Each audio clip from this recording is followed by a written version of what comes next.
The goal of the video today is to show a couple different ways of shaping mugs. So I've already done the initial cylinder shape.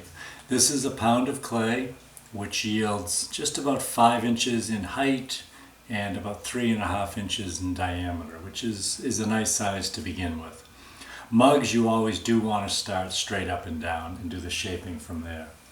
This first shape, I'm going to just keep the straight and just provide ribs that will allow the texture. And the way I'm going to do that is just aligning my fingers one above the other, and come up. Sometimes I will also use the roundness of a wooden rib to do the same thing.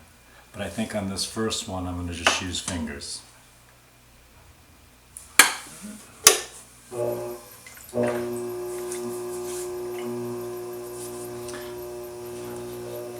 So my inside finger is above my outside finger. Doesn't take a lot of dramatic movement.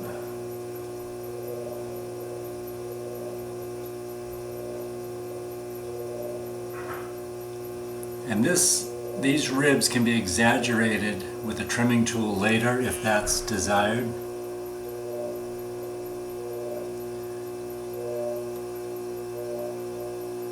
And then when I get to the top, I'm going to reset the rim with my chamois in hand.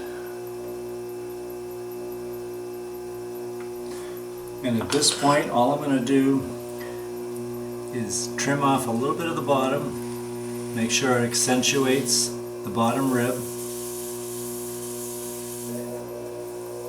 and that mug is done.